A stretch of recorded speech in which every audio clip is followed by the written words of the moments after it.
Started right on time. All members are present, regular meeting. We'll start with the pledge. I pledge allegiance to the flag of the United States of America and to the republic for which it stands, one nation, under God, indivisible, with liberty and justice for all. We started recording. And it is recorded. Okay, no, thanks. All right. So. First of all, we'll start with comments from the public. How about in the room? Yes. So Carl, I wanted to say, first of all, thank you for bringing this potential deal to the town. I know you've been pursuing something for many, many years, and this looks like a really good opportunity. What I wanted to say to you, though, was And you're that. referring to the docking down. Yes, I am. I'm sorry, but Yes. the point revitalization. Yes. Renamed, Yeah. right? Okay. What I wanted to say to you was that as I reflected on the meeting on April 30th, it seemed at the time like those participating were about evenly divided. You know, Yeah. I don't have any independent polling. Yep. You can hire me to do that if you'd like, but anyway, I would love to see this pass 90-10, you know, in the way that the perf report passed. With lots of participation, but overwhelmingly supportive. And what it would take, in my mind, for that to happen is for some of the questions to be answered that were posed at the meeting and I've since heard about to be answered by the town. I think it would be wise for us to take a small amount of money, I don't know, 50,000 perhaps, to really flesh out what we could do, sort of what's the minimum and what's the maximum, and what the, broadly speaking, what the cost might run between X and Y. And so we're not dealing with sort of maybe this, maybe that, maybe. In addition, we could take the time to really relocate the bridge club and the yoga people, you know, just tell them where they're going to be to win over that support. Because what I envision, if we don't do that, is a divided town. And that divide might persist over several years as the town moves forward to try to get this done. And so would we run into the same thing we ran into with smoke on the water? Coming from the North Code, would we run into opposition to every request to spend a surplus or to budget a line item or whatever? Because this won't be the last vote. No, it won't be. What we have to take. So that's why I would love to see us take a few months and a few dollars relative to the overall cost of this project and really answer all those questions as best we can. And there'll always be unknowns. I think it would be worth it. So I encourage you to maybe have another public meeting, but with more details available and delay the vote perhaps to September. You know, August, September. Well, August is always a bad month here, but you know, so that we could really get that 90-10 vote. And I know there are reasons not to, but Yeah. I just would encourage. Okay. That's all. Thank you. Jane? No, I'm here really to support Deborah. With, Deborah's sentiments, I echo those. I do think after the April 30th meeting, it did seem like we had a lot of people with a lot of questions that wanted to bring different ideas and say, well, what about this? What about that? They wanted to get to the point, they wanted to get to buying into the vision. And I think the pictures went a long way, but the pictures are just pictures and there's no dollars behind that. And I think if we had a more tangible plan, that we could really get the town excited and ready to cheer this and not have to fight discordance down the road. Thank you. Nancy or Susan? Oh, I'm sorry, Susan. I'm sorry. Hold on one second.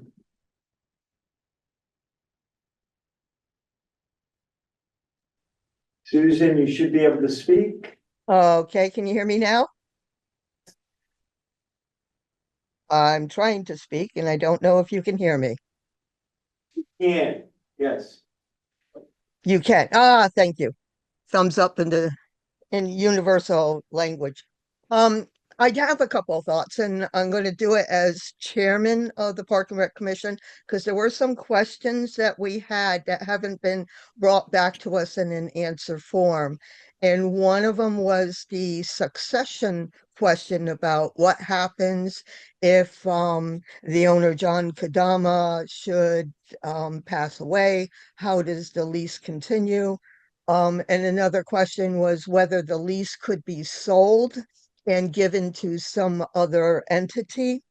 And then the second set of questions we had really went around the sewage issue, whether the proposal for use of the Now Pavilion into a restaurant would be able to tap into the septic system of the old Dock and Dine. Who would be responsible for that? If something happens to that, is that the town's expense of fixing? Should a storm come and change that septic system because it's an older grandfathered septic system? Where is that dollar is going to go? And the as a resident, I'm going to take off my chairman's hat and just go to the residents. As a resident here, I feel this is being rushed a bit. There are too many details, too much of changing our mindset from having a very beautiful pavilion being used by any of the residents in town or organizations to a possible private restaurant and then gaining use of a 2.2 acres of land on the other side of the mini golf. I feel we need more time. There's going to be a lot of details coming through on the final, I don't want to say resolution, but agreement that the town, and as a resident, I need to be able to absorb, to be able to digest, and then be able to make a informed vote on the possibility. So those are my comments. Thank you. Okay, typically, well, I'll just do it in our comments. Nancy Walsh, if you have a comment, you may raise your hand.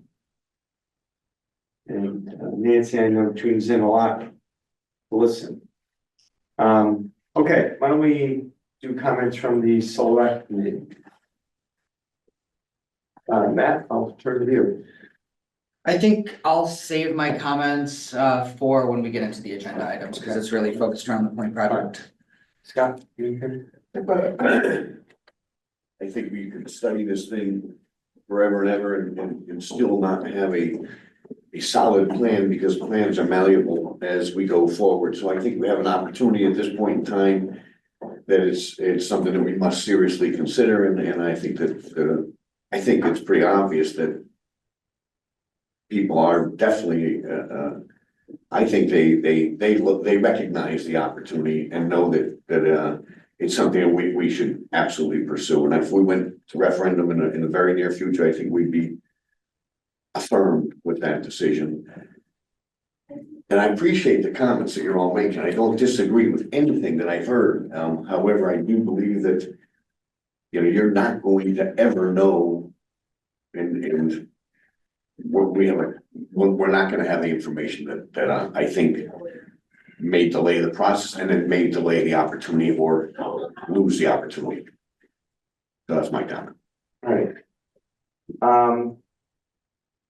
Okay, couple things here. With regard to, so one reason in favor of not having a referendum on June 18th. So a couple things. Number one, we are required to have another public hearing by statute. And that's a good thing. Because hopefully we will be further down the road with the agreement. So I did go over the agreement again with our attorney let's say Tuesday. I don't know, probably a week ago, maybe a week and a half ago, we did send documents back to the other side. And with regard to any succession planning of the lease or anything where the restaurant would be sold, we did put in a provision for right of first refusal. So that is new. Actually, that was suggested to me by a member of the public, and I was like, yeah, that should be in there. If it's gonna be sold, the town should have an opportunity to purchase it. Number one. The septic, I also coincidentally addressed Susan in the last round of discussions with the attorney. So there will be no restaurant approval if there's no septic. This is the issue that Whole Foods is having. They're before zoning, they're saying, and their zoning is saying, you know, that Whole Foods went to zoning, and zoning, it's like, yeah, great plan. Where's your CRAD approval? They're like, we don't have it. Well, come to us with a CRAD approval and then we'll look at your plan. So without a septic approval, they're going nowhere, number one. Number two, I insisted on putting in there that should in the future, they have to fix the septic, they would have the right to use the septic. That if there was any damage done to any part of the property that the town would then own, obviously they'd have to restore it to condition that is equal to or better than what it was. So number one, the septic would have to be approved by CRAD for a restaurant. Number two, the town will be protected in the near future or in the future period with regard to any work that would have to be done on the septic. So that's that. Three, with regard to a plan, I don't disagree that it would be nice to have a better plan. So let me suggest a few things. I don't think it's overly complicated either, because the town is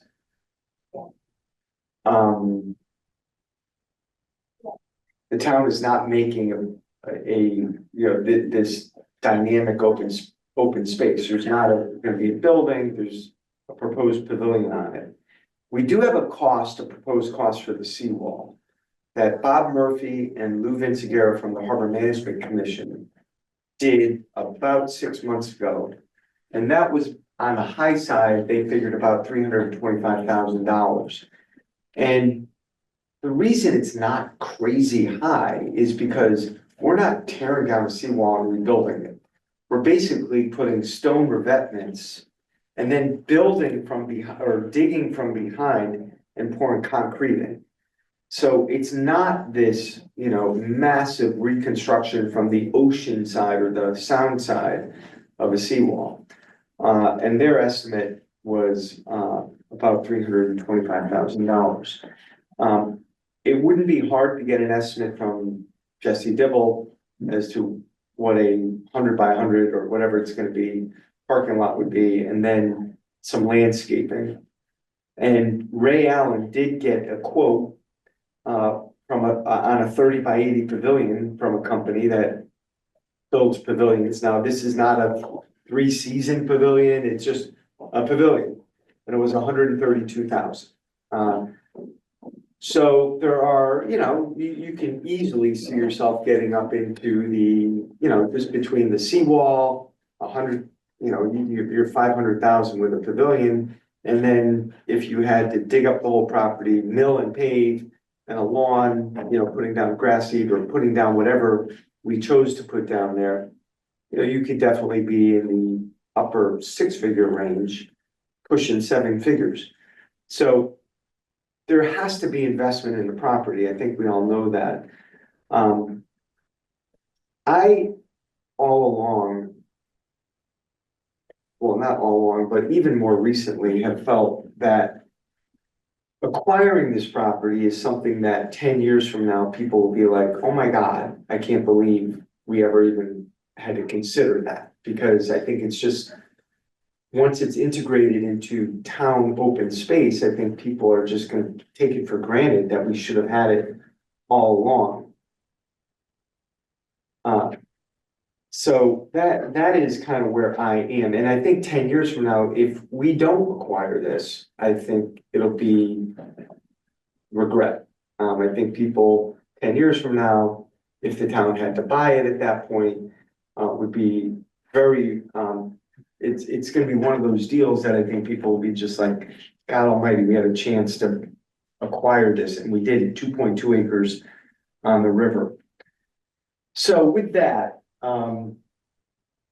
we'll get into the agenda a little bit here, but those are some comments. I think you could easily approach, and I said this in the planning commission meeting, between, the seawall and milling and paving and a pavilion, things cost money. Now, another point that I'd like to make is years ago when there was this great demand to buy the preserve, no one cared. They said, spend the money, $3 million of town funds with no plan. And we're still working on that plan. 10 years later, we just passed a forest management plan. So that was buy it and figure it out later because we had to have it. I think it's important to acquire this property one way or another, and however we get there, I think we should seriously consider it. So with regard to the documents, I think several people have mentioned it to me. There's a purchase and sale agreement and a lease agreement, and I have personal experience with these things as a lawyer. Not everybody does. I don't think either concept is difficult, but when you start talking about a land lease, that gets a little bit trickier when trying to explain that to people. And it's just not the language that people see every day. So I do understand that. And I have no idea how long it's going to take us to negotiate on the purchase and sale agreement or the land lease. So we got these documents back to them. We've heard nothing in over a week. So that's a little concerning. So let's discuss what we have to do and whether there's a way for us to present maybe a more comprehensive plan. And but at the same time, I think keeping this on a reasonable track to put this to a vote, whether it's June 18th or not, let's figure that out. So I hear everybody. I have the same concerns, Deb, that you mentioned. The last thing I want to see is a 51-49 vote on this. I don't know that spending 50,000, 30,000, I don't know that prevents that. It is an emotional issue for certain people. It just is. And it will be for many. Anyway, those are some of my comments on what we've heard so far. Before we get off that topic on Selectman comments, anything else? Well, I guess I might as well speak up then.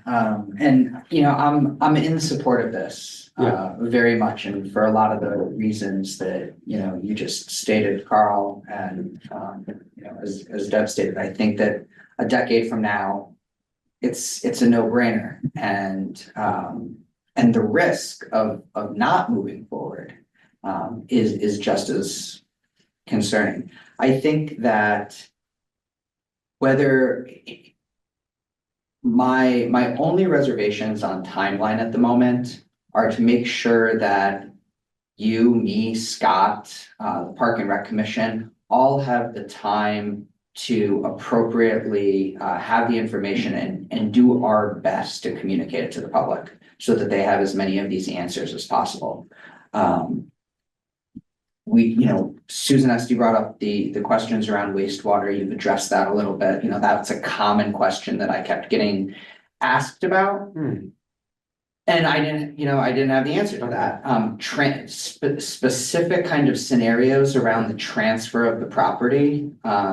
Those are questions that I get that until we see the agreement and see what the specificity is. I don't want to go out on a limb and provide people with the wrong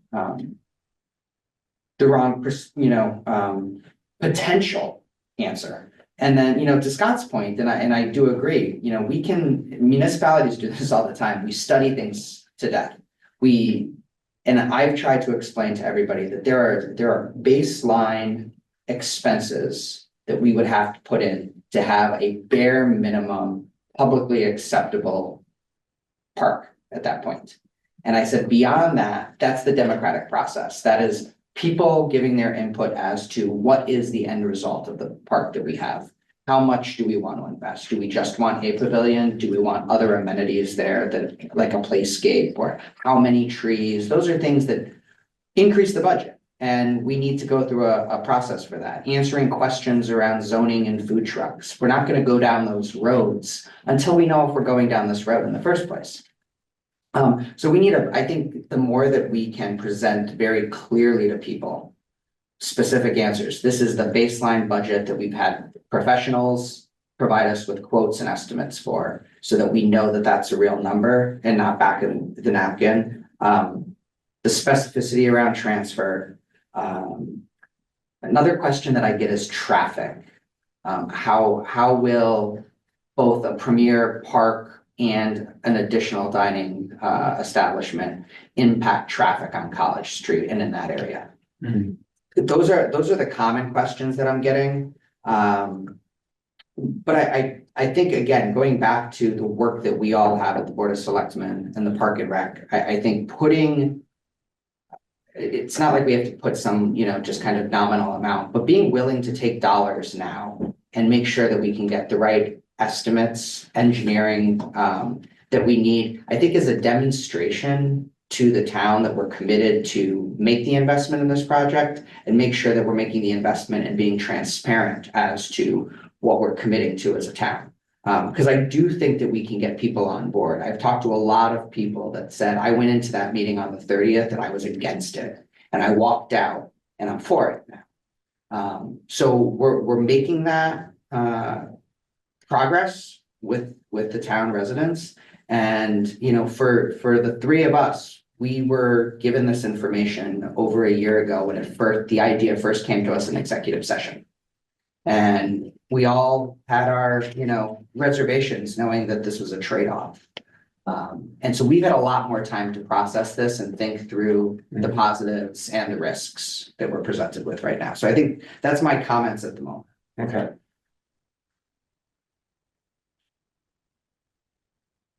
Okay.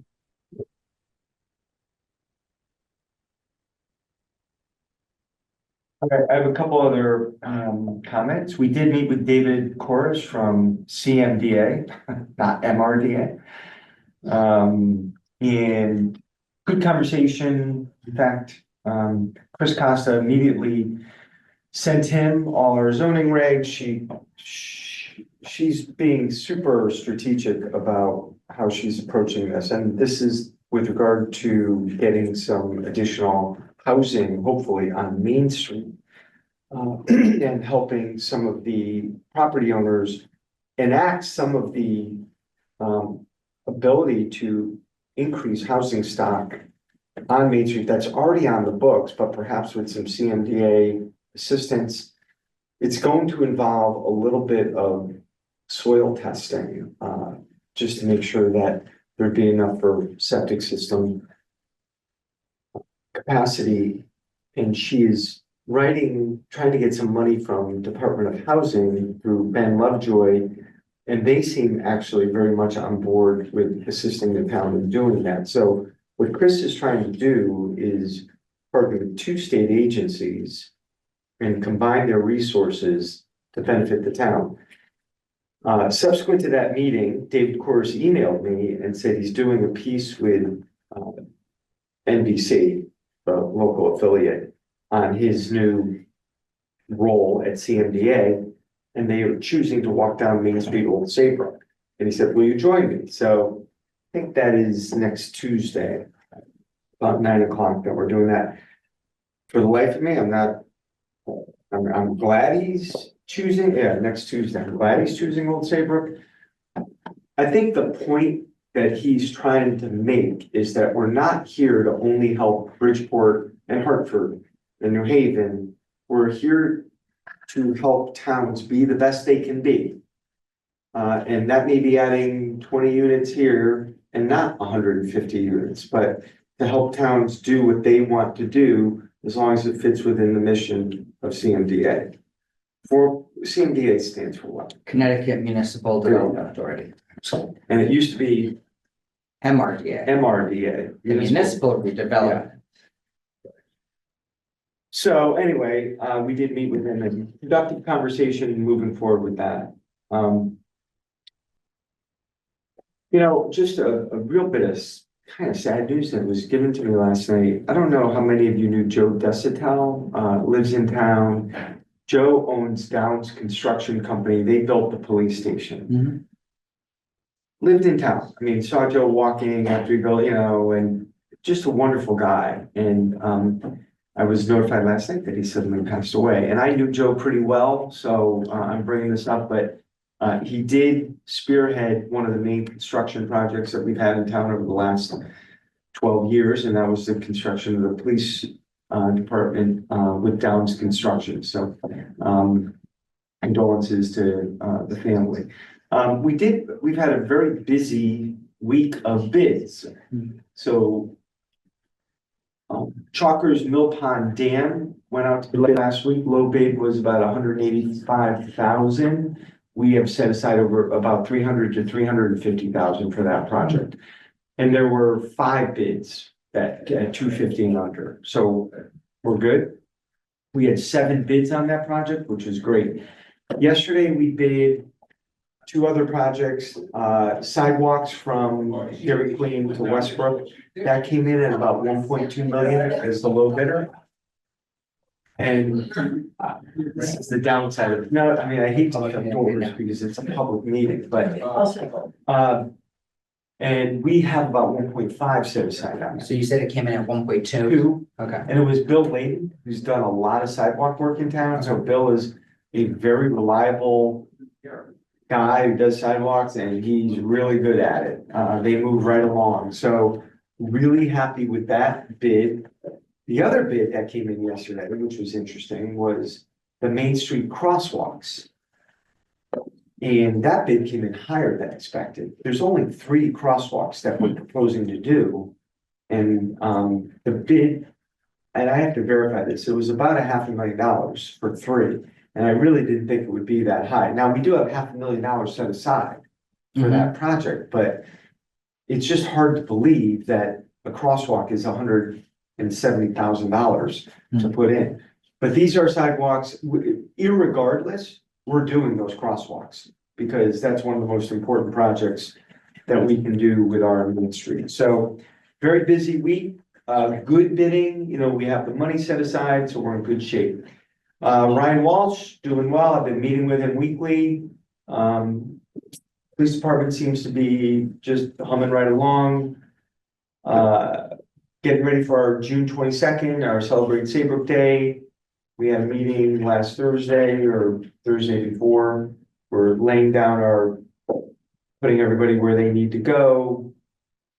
And lastly, today is the budget. And I saw the Democrats put something out with regard to encouraging people to vote. So that's great. So hopefully we'll get a good turnout, a supportive turnout, but we will see later on today. There'll be a special board finance meeting at 8 o'clock tonight to discuss the referendum results and hopefully set a motion if the budget passes. Those are my comments. Approval of the minutes from April 22nd. Motion to approve? Seconded by Scott. Any comments or questions? Hearing none, all those in favor signify by saying aye. All right. So first item, we have 4 applications for the NAA this year. So as you guys well know, we need to set a public hearing and a town meeting for these. Let's see what we do. Hold on, let's just. Yeah. 6 o'clock.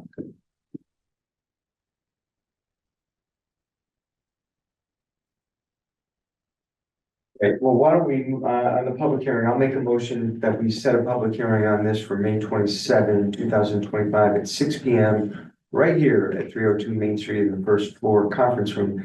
These are typically very uncontroversial applications. You can see how the various nonprofits are looking to use the NAA funds. So I'll make that motion. Is there a second? Seconded by somebody? Scott. I didn't hear it. We were both like whispering. 'cause we didn't know who was gonna do it. All right, good. All those in favor signify by saying aye. Aye. All right, very good. I'm gonna need the signature from both of you on this, so. Yeah. So yeah.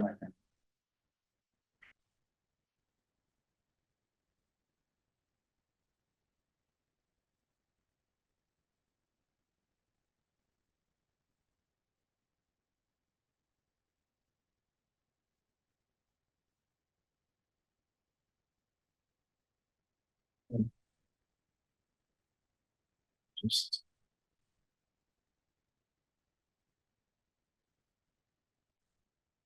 So. So look, if we're going to consider. Moving the referendum. Off June 18th. Again, I don't want to lose momentum on this, but. Okay, well, where are we? Motion, public hearing. So the public hearing, I've set for June 10th. I want to make sure that we're ready to have a public hearing. Right. Right. I mean, at the moment, we don't have Any information. a formal copy of the lease Right. and sale agreement. And that is my concern. I mean, you know, these documents are still in draft form, so, And Carl, I have a question. Yeah. For you, and I'm trying Yeah. to phrase this because I don't want us to undermine our negotiation position because we don't have Yeah. a final agreement. But, you know, can you talk a little bit specifically to me, but to everybody about what the wisdom from a negotiation point of view is in trying to keep this to a tight timeline right now and how that helps us versus hurts us? Yeah. Well, if we are looking to, number one, get started on the project, if we were to acquire it, to get started on our part of the project. And also it actually works for both parties. Obviously, we want to get started on it. If we were to acquire the property, looks like we're gonna have a decent surplus this year. So put some money to work, which we can, you're not gonna set money aside, although by the time the books are closed, we're usually making surplus appropriations at the end of August. Yeah. And sometimes into September, so it's possible even putting this out a few months would still be appropriate for that, should it pass that referendum.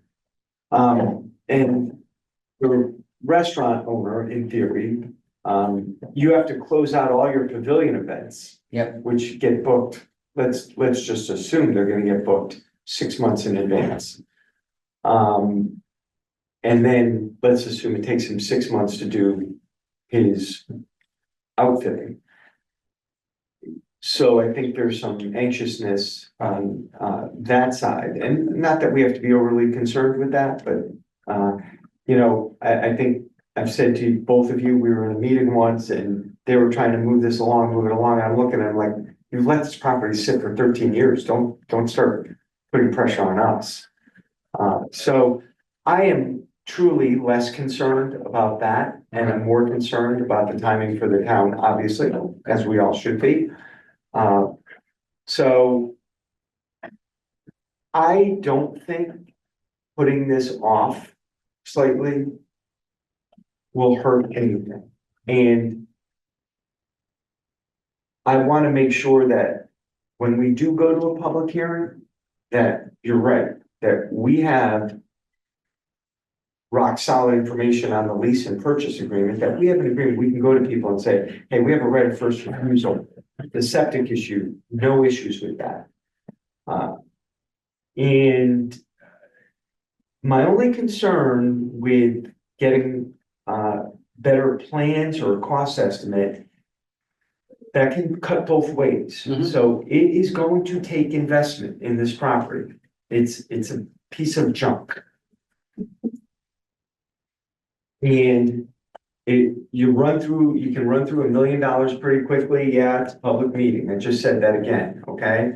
But if the seawall is $300,000 and milling and paving is another, whatever, 150, and then doing some nice landscaping, you just, the numbers are right. And you want to put in a pavilion, that's a 3-season pavilion. I mean, the numbers add up, but it is also going to be one of the most special places on earth, in my opinion. And it deserves the investment, so I'm not gonna shy away from that. But I don't have, any plan that I think it would be a little bit foolish to invest too much money in getting an exact.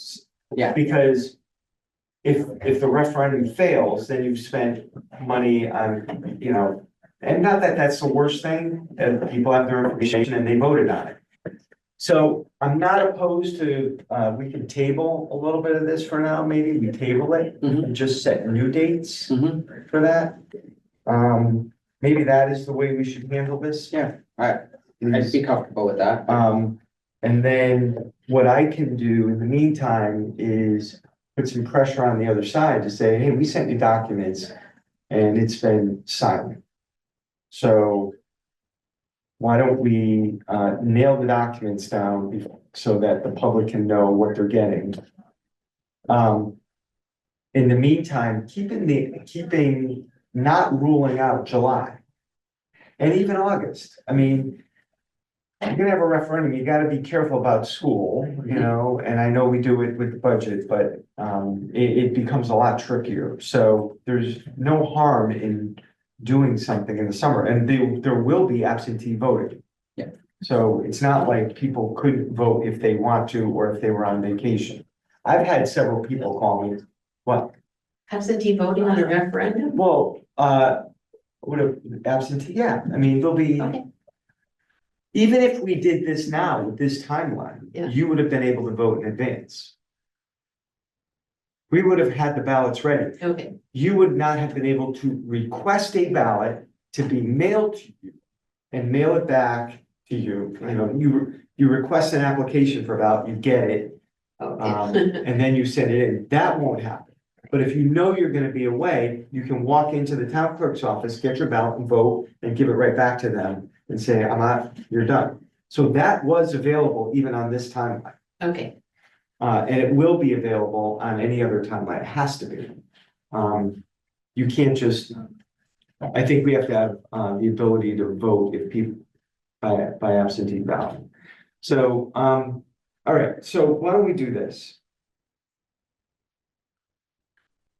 Why don't we table, I'll move to table item number 2, B. Sure. I made the motion, you'll second it? I'll second, yep. Scott, are you okay with that? I'm fine. I've heard plenty of information and I think it merits a little bit more. And tabling means it will be taken up at a later date. Yep. So all those in favor signify by saying aye. Aye. So. Oh. There's that. Are we tabling C and Well, D? what I as well? wanna do with this Just wanna do is,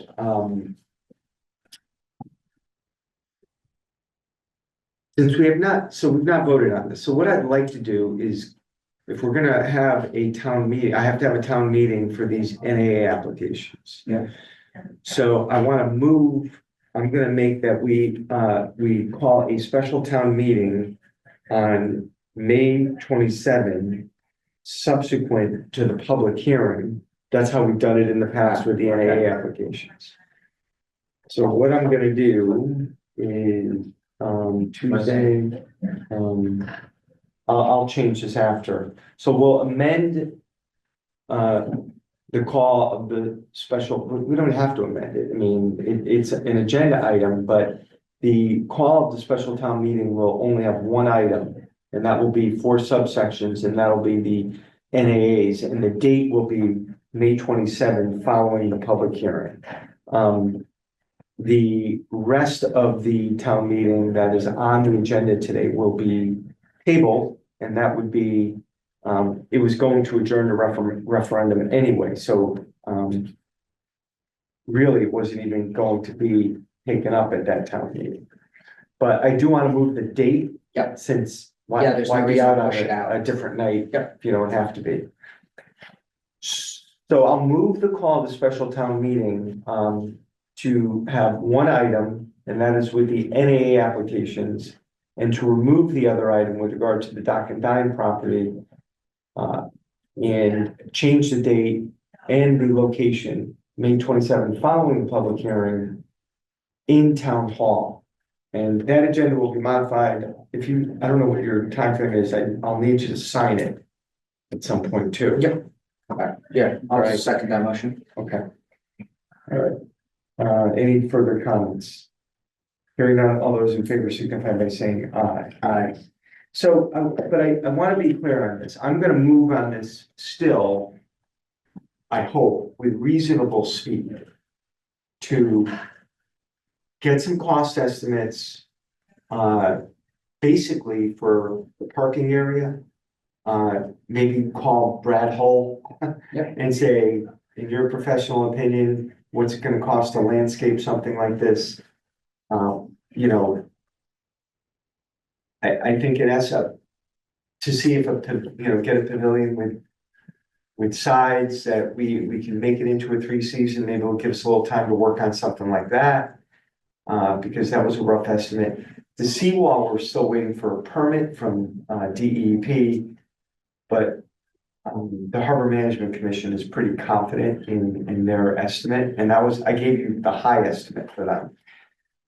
And then we'll have hopefully a little bit more detail. We'll just go to people and say, go for it or don't, but this is gonna be a park to the stars, people are gonna love it. All right?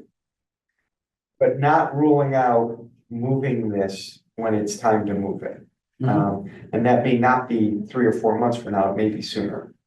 Okay, If we have the information, yeah, then all right. All right, so it's been moved and seconded. All those in favor signify by saying aye. Aye. All right. And then we will table item number 3. D, you mean, What? C? Item C or D? Item number D, I'm sorry, Okay. we'll table that item also, because that will also have to be on a future agenda, so I'll move to table it. Second. All those in favor? Aye, okay. Let me get Leanne, who wants to talk about the pension plan ideas. You don't want to stay for the Pension plan? Oh, God, yeah. Thank you very much. You're welcome. Have a good Yeah, day. thanks, guys. Yes.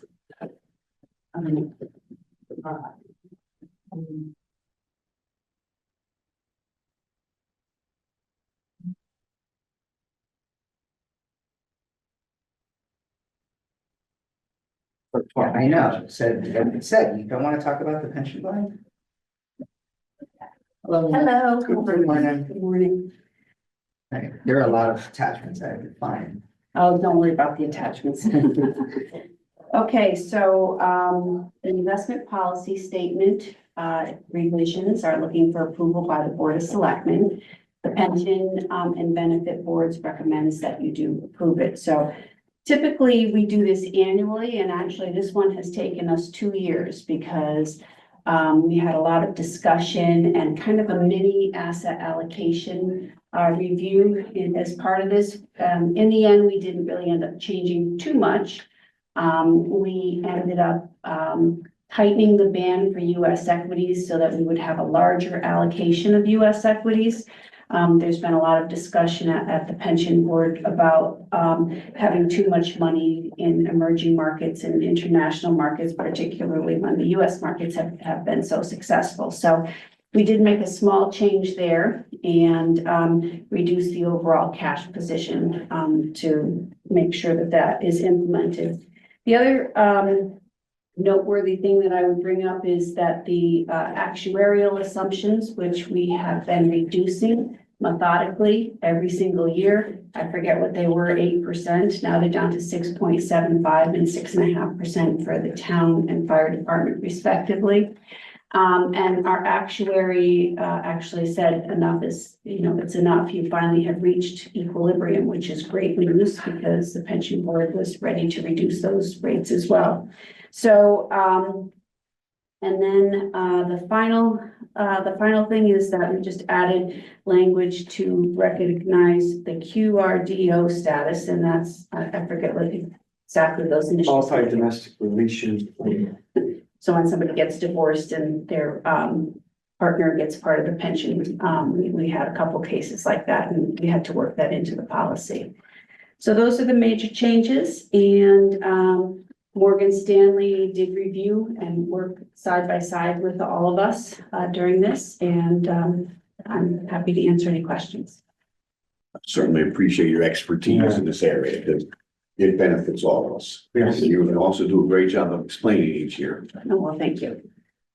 And also thanks to the pension benefits board for the time that they put in on this. Absolutely, they did a great It's a good job. board. Yeah. It's a super, no, it's so funny. It just flies so under the radar, but it's a board of super high quality people, and obviously having Leanne help lead the board is just, we're lucky. Yeah. So, And we're, if I may just add one more side note, we're working on the policy documents for the pension plan. pension documents now too, so that'll come before So- the Board of Selectmen. Leanne said it was time to, the last time the pension plan was looked at and edited to make it a modern document was 2008. So we're going through it right now to make sure it speaks to our current plan, our current members. We've had a defined contribution plan come into being since then. So the plan will be a document that reflects Old Saybrook in 2025. Correct. So that's me. We had an hour and a half long meeting yesterday on that before my medical procedure. Yes. Mm, Can't believe you was Not there. after. So, all right. Okay, So I'll make a motion that we approve the IPS modifications as stated by the finance director. Second? Okay, any further questions for Leanne? Hearing none, all those in favor, signify by saying aye. Thank you. thank All you. right. Thank you. Discussion action on refund of driveway encroachment permit on Trumpet Beach. I'll make the motion. Is there a second? Second. All right, all those in favor? Aye. All right, I'm gonna take G through L as one. And I'll move that the fair housing resolution, fair housing policy statement, Title 6 equal opportunity statement, the municipal grievance procedure, affirmative action policy statement, and the ADA notice be approved or recertified. Second by Matt, all those in favor? Can I just Yeah. a clarifying question? Yeah. These are annual that we Dual annual. adopt, and it looked like all that was changed was the effective dates. They're posted. Yeah. On the board down there. So, yeah, Thank you. that's it. Yep.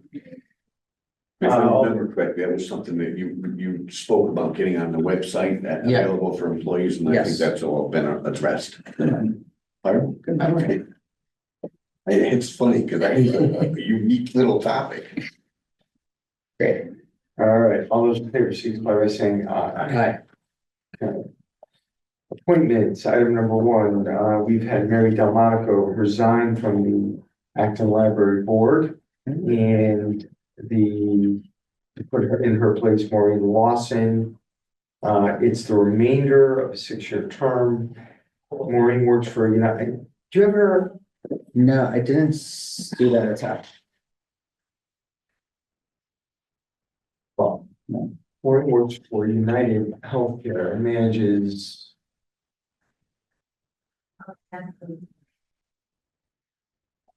Met with Nancy, Maureen, over 35 years in accounting and financial environments. She's worked for United Healthcare since 2002. She manages and guides department charged with the administration of external producer broker compensation for approximately 100,000 brokers and annual payments in excess of $1.8 billion. She and then previously worked for MedSpan. Maureen lives right on Main Street next to, well, right on Main Street. 2 kids, and, you know, Maureen's a Republican, replacing a Republican. And I know Nancy Walsh and Amanda have spoken to Maureen. I have spoken with Maureen. And she's a strong candidate, and I want to make sure that people understand that the library is there to be run as the library. And, you know, we want the library director to run the operations of the library. And I've made that clear to everybody on that board. It's a good board. Nancy leads that board. She does a good job. And I just want to make sure that everybody is on the same page with moving the library forward into the future with their renovation. So I am going to move Maureen. Second. Further discussion, hearing none, all those in favor signify by saying aye.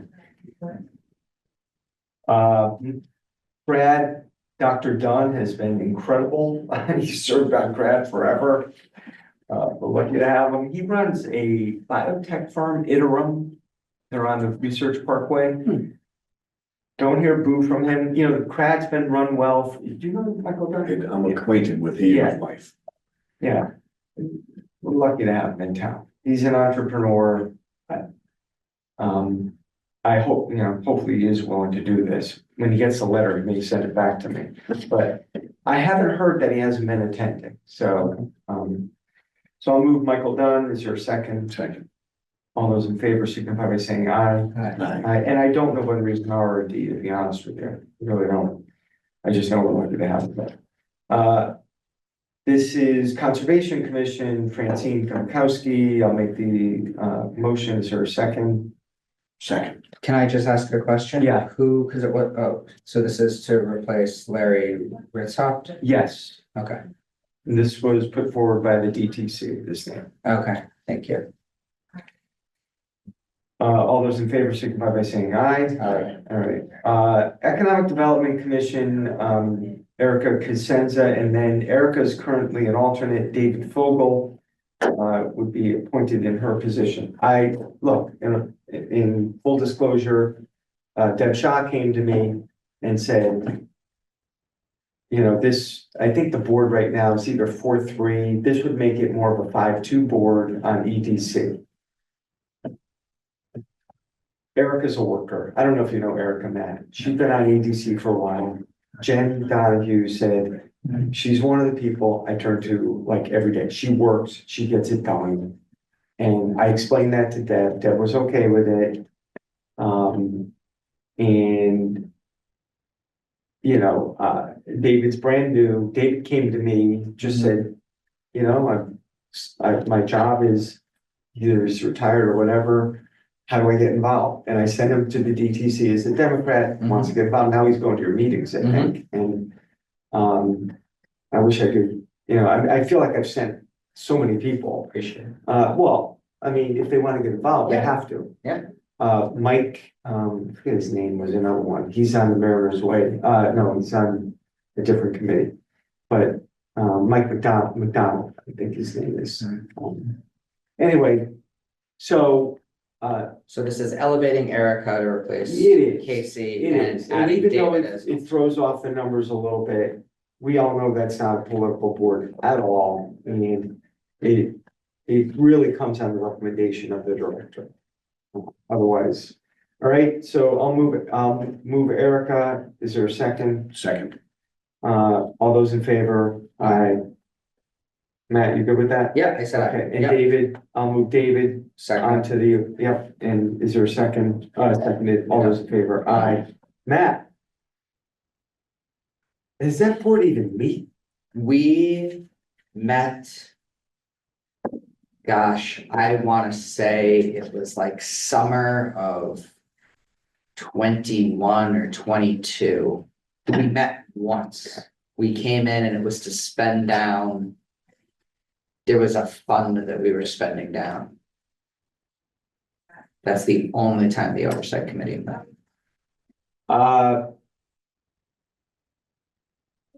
Yes, for the law enforcement. I thought that we were close, but to it being fully spent down. Because that was a question that we asked during that time. Now, if somebody made a donation to it, that could Okay, reauthorize it. why don't I reach out to Ryan Walsh and see where we are with that? Yep. Because I don't know, but I'll table it for now. That way- Yeah. Why don't we? Find out what the status of Yeah, why the don't fund we, we'll is. find out the status. Yeah. So, I'll move to table the appointment. Is there a second? Second. All those in favor? Aye. That's that back fund.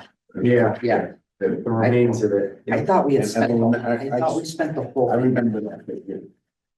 That was sort of like the objective. You know, Motion to adjourn? yes, Second. yeah, second. Aye.